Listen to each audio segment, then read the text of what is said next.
ડીઝલની કિંમતમાં છેલ્લા 11 દિવસમાં 4 વાર મળીને ₹7.80 વધારો કર્યો છે, જ્યારે કે ડીઝલની કિંમતોમાં 8%થી વધુનો વધારો 11 દિવસમાં કરવામાં આવ્યો।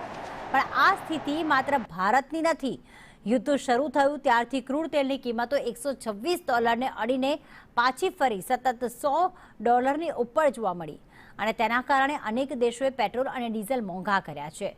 અમેરિકામાં ફેબ્રુઆરીથી અત્યાર સુધીમાં ઇંધણના ભાવમાં 48%નો જંગી વધારો થયો। કેનેડાએ પેટ્રોલ અને ડીઝલના ભાવ 32% વધાર્યા છે। મ્યાનમારમાં તો આ ભાવ 100% વધી ગયા છે અને પાકિસ્તાનની જો સ્થિતિ પણ એટલી જ ખરાબ છે। પાકિસ્તાનમાં પેટ્રોલના ભાવમાં ફેબ્રુઆરીથી અત્યાર સુધીમાં 64%નો વધારો થયો છે, તો યુનાઇટેડ આરબ અમીરાત્સમાં ઇંધણના ભાવમાં 86% વધ્યા। વિયેતનામમાં 50%નો ભાવ વધારો થયો, જ્યારે ઓસ્ટ્રેલિયામાં 38% જેટલા ભાવ વધ્યા છે। ફ્રાન્સમાં 36%નો ભાવ વધારો થયો। આ તો કેટલાક દેશોના જ નામ છે, પણ મોટાભાગના દેશોની ક્રૂડ તેલની આયાત મોંઘી થઈ જતા પેટ્રોલ અને ડીઝલના ભાવમાં વધારો કરવાની ફરજ પડી છે।